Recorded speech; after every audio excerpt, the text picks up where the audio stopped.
Your next task is to create the best mockumentary. So what I want to see is you to make like an Office, a Parks and Rec style video, and I also want to see what it is you're mocking there. I think that's important as well. But you've all been really creative so far, so I should hope that for this final work from home task for the season, you've really brought out the big guns here. I would like to start with Stuart. So this is my homage to. I hope you've all seen the most amazing documentary of all time, which is Bros. When the screaming stops. This is Bros. When the magic stops. Yeah. Can't believe you let me down again. I'm off. Twins Simon and Stuart had a successful magic act in the 90s, but they haven't seen each other for 10 years. Yeah, the letters MAGIC are so important because they personify the word magic. Is Simon coming? Yes. Do you think he'll rejoin your act? Rome wasn't built in a day, but we don't have that time. Simon has agreed to meet with Stuart on the condition that Stuart doesn't mention the box trick. Still, I haven't seen Stu in ages. I see he still thinks he can tap that box twice and I'll just pop out. Yeah, we've got a black cat, but I made a conscious decision because of Stevie Wonder to not be superstitious. He's still got his posters up of famous magicians with his face stuck on them.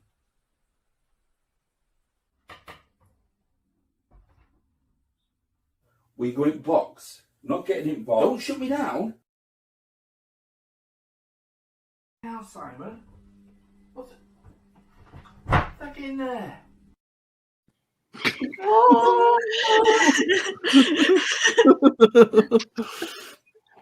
So what happened between the brothers?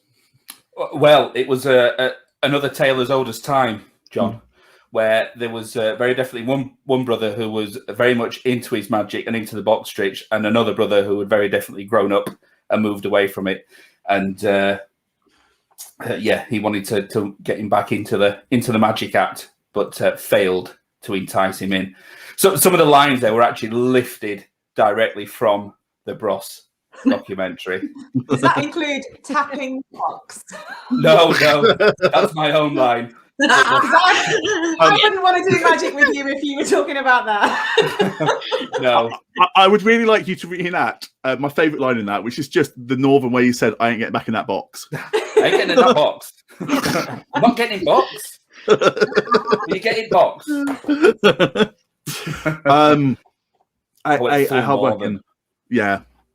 A superb start for us. Nikki, I would like to watch your video next, if that's all right. Yeah, smashing. Hi, Steph. Oh, Steve. Hi, Steve. My name is Nikki. I live in Nottingham, England, and I need help eating the potential love of my life. I've been vegan for just over a year, and since then I thought my chances of finding fish-based true love were over, until I met Tuno. It just seems the perfect snack for me. On a local social media vegan page, I saw an offer of an unwanted tin, and as naive as it sounds, it was love at first sight. Before I knew it, we'd arranged to meet. But as quickly as that happened, confusing messages started to follow. And not just one or two. It is by far the worst thing I've ever eaten. And I used to be a sorry. Unwilling to believe the haters, I went to the meeting point. To no avail. But on returning home,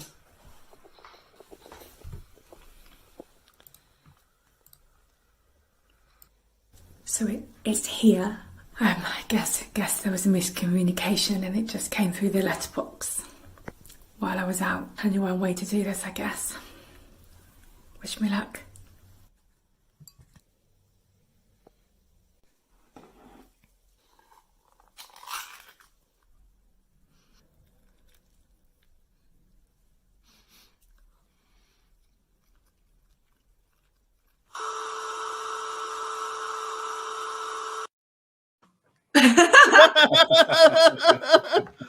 Right, so this reminds me.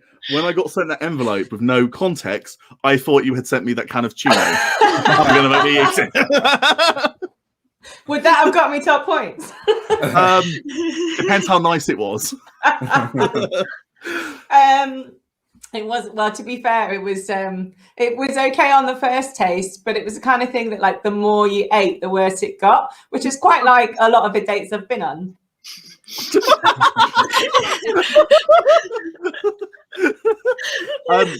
So what is tuna? Is it like a alternative to tuna? Yeah, a vegan alternative, but it looks a lot like cat food, and it's got like a weird spongy texture. It's just very odd. Not really what I want when I have tuna. What was behind the bleep? Yeah. I couldn't possibly say. Just in case there are children watching. If you do rewatch the video, you might just get to see the text of it.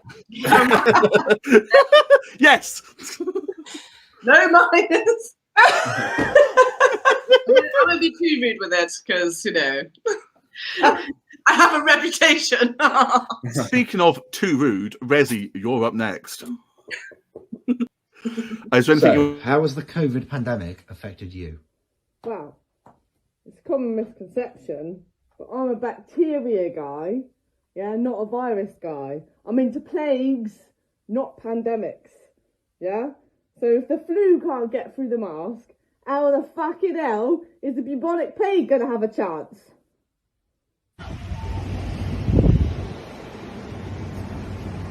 The cheeky bit. So, how do you feel about vaccination?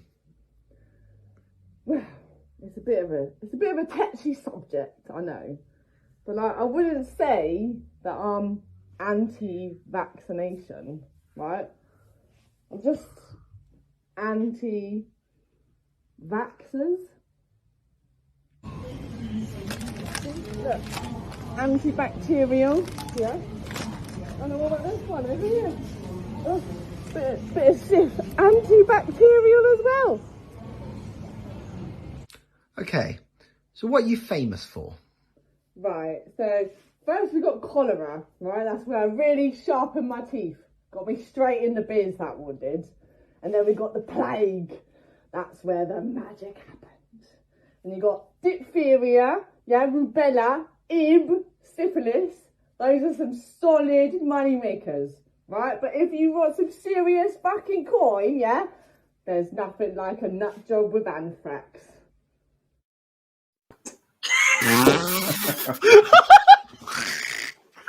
Rezzy, explain yourself. I thought, I have a plague doctor mask, and I have wanted to go outside of it. And obviously, I think we're so far out of lockdown now that I didn't feel. Yes, as a plague doctor, it's a common misconception that we'd be getting a lot of work at the minute, but actually, I'm on furlough like everyone else. Trying to go, nobody adds to a face because they'd already seen too much.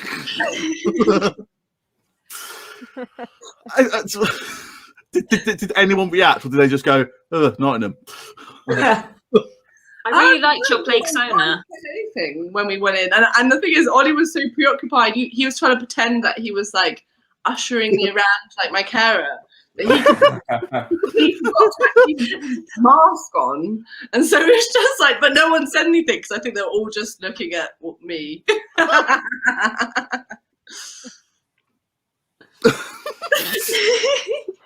I think speechless means 10 points, right? Speechless means 10 points.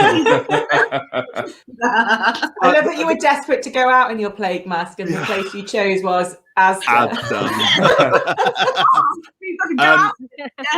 I think the only thing that disappointed me is at the end, I wanted to see you take a sip of your drink. Yeah, I should have tried. It's like, well, I could have had a straw. We're gonna head on over to Kat to see if she has also worn a plague doctor mask into Asda. They came for a summer of love, but they got more than they bargained for. 1 year on, I caught up with season 1 winners of Glove Island. So, what were your first impressions of each other? Well, you know, when I first saw Sharon, I was like, she's the one for me, hands down. You know, I wasn't so sure about him. There was this really good looking, really fit mitten in the villa, and I thought I might be quite smitten with the mitten, and I tried to palm Gary off. But then, you know, he really impressed me with his fingering. Yeah, I'm well good on the keyboard. And what are your plans for the future? Well, the other week, Gary asked me for my hand in marriage. And I said, yes, this is a secret, but we've already had a baby. This is little Benjamin. Say hello, Benjamin. And we're all just one big happy family, aren't we, Gary? Yeah, we are, Sharon. Well, there we are. It seems that thanks to Glove Island, Sharon and Gary really have found their perfect fit. Oh, very nice.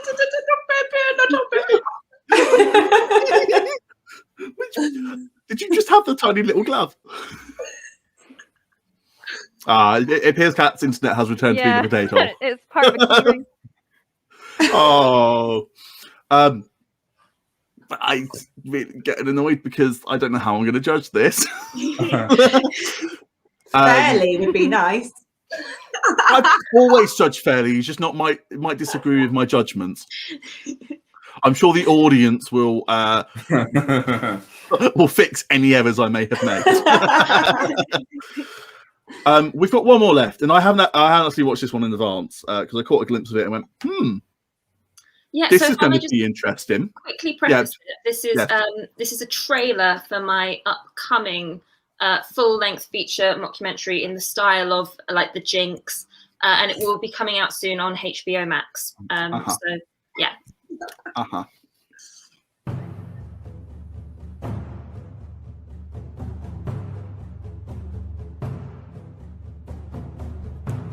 Welcome. This is Larklord, and I am the Larklord.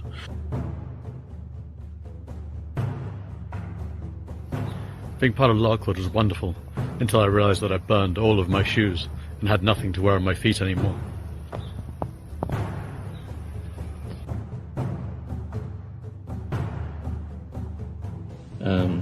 I wrote quite a scary poem. That was bad.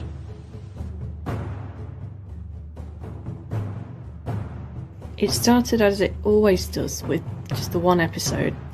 Then soon I agreed to another, and then another, and then another, and I became addicted.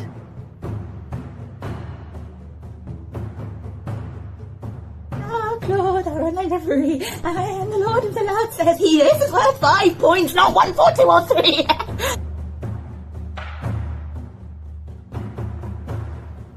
John once threw an entire jar of carbonara sauce at my head. And he lives an hour away from me, and I do all the tech remotely. So it hit an old man and his dog on its way to me, and it just exploded all over me. No, I'm really excited to chat about improv and stuff. Actually, me and Lloydie have... Actually, I didn't want to talk about improv. Oh, so what did you want to talk about? I wanted to ask you about your time on Larklord. Oh, specifically the pear grills. It's still too raw. I don't really want to talk about that. Okay. Well, thank you very much for your time.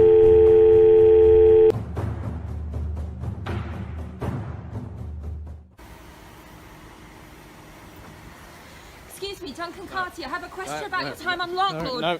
The people must know! The people must know! I've removed everyone else because you have some explaining to do.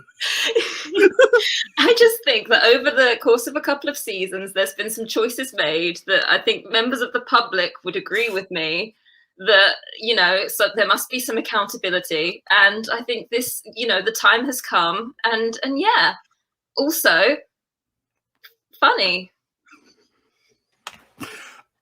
that is your argument, that it was funny, so it was acceptable.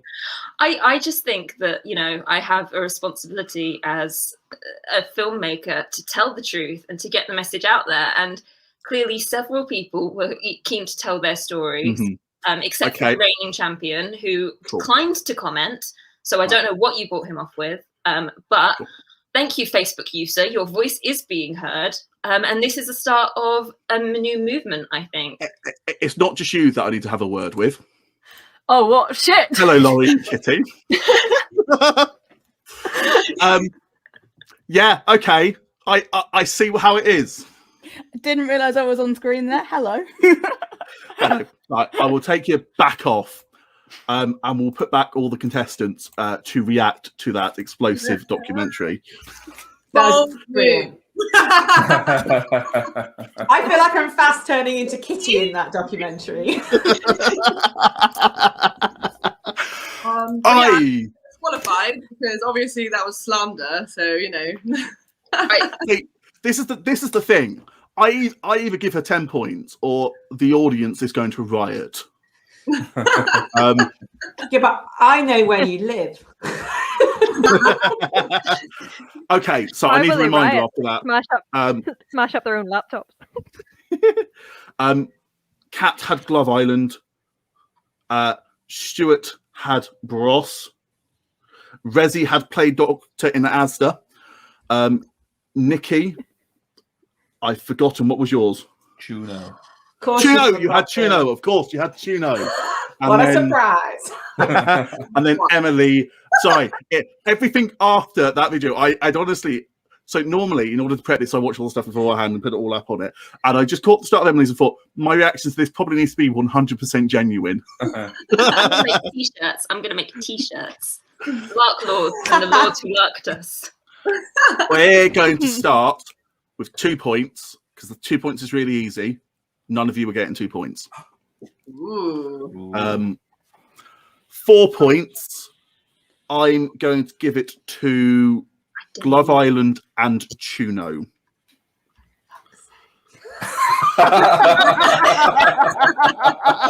Nikki, do you want to come on my documentary? You